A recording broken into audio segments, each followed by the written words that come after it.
In the day's other headlines, federal prosecutors charged two men today with attempting to support ISIS after they allegedly brought bombs to a New York City protest this weekend. Ibrahim Qayyumi and Amir Balat are being held without bail on charges including attempting to provide material support to a terrorist organization and using a weapon of mass destruction.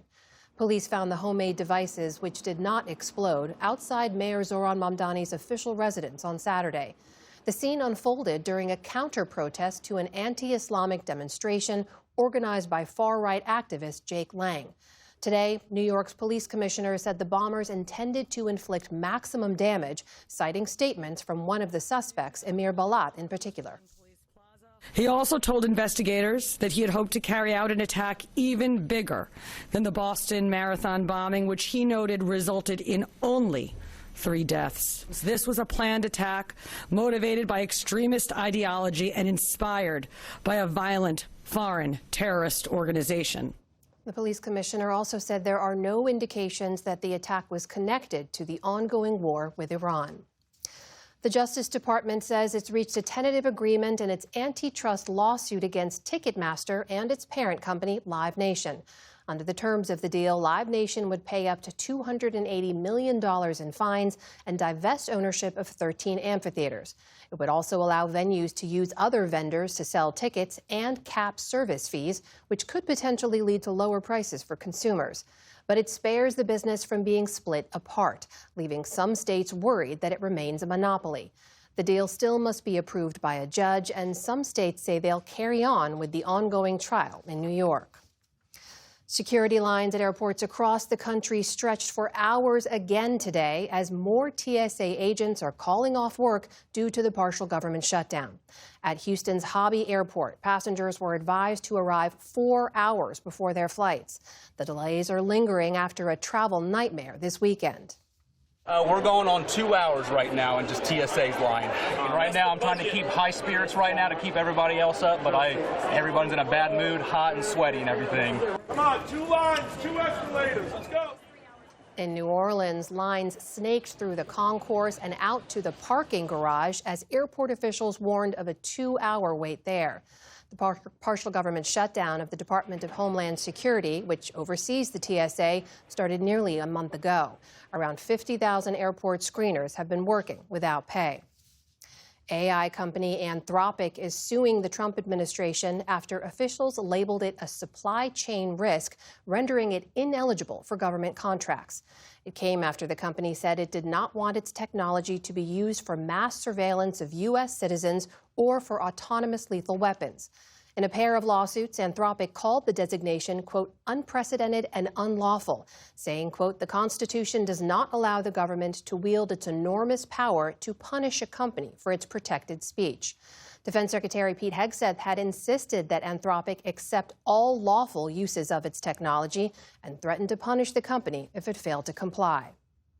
Australia has granted asylum to 5 members of the Iranian women's soccer team. They were in the country for the Women's Asian Cup last month before the war began. Australia's Home Affairs Minister said they had been moved to a, quote, safe location by federal police officers, and he added asylum was offered to other team members as well. Iran was knocked out of the tournament over the weekend and was facing the prospect of returning to a home country under bombardment.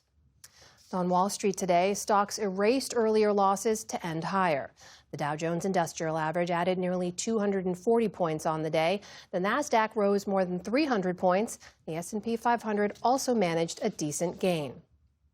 And we have 2 passings of note this evening, starting with former White House aide and Watergate figure Alexander Butterfield. During Senate hearings in 1973, Butterfield revealed the existence of a secret recording system inside the Nixon White House. Mr. Butterfield, are you aware of the installation of any listening devices in the Oval Office of the President? I was aware of listening devices. Yes, sir.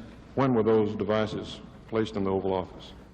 His testimony shocked a nation and would help prove Richard Nixon's role in the Watergate cover-up. He resigned the presidency the following year. Butterfield also served as head of the FAA and as a business executive in California. In later years, Butterfield said he didn't expect his testimony to lead to Nixon's downfall, but considered him a crook and cheered when he left office. Alexander Butterfield was 99 years old. And the musician known as Country Joe McDonald has died. His performance at Woodstock in 1969 was a highlight of the event and a symbol of the times. And it's 1, 2, 3, what are we fighting for? Don't ask me, I don't give a damn. The next stop is Vietnam. McDonald's anti-war song, I Feel Like I'm Fixin' to Die Rag, and its sing-along chorus was an anthem for Vietnam War protesters. He also led the crowd in a 4-letter expletive chant that captured the anger of the era. He and his band, Country Joe and the Fish, came out of the psychedelic rock scene of the Bay Area. McDonald went on to release a number of solo albums over the decades that followed. His wife says he died due to complications from Parkinson's. Country Joe McDonald was 84 years old. Still to come, on the News Hour, Tamara Keith and Amy Walter break down the latest political headlines. And a professor of online information joins our PBS News podcast to discuss how to spot manipulated images. This is the PBS NewsHour from the David M. Rubenstein Studio at WETA in Washington, headquarters of PBS News. Support your local PBS station. Your local station needs you now. Your generous financial support is more critical than ever to keep your local PBS station strong. Make a gift today to continue to provide a home for the NewsHour and other programs you rely on.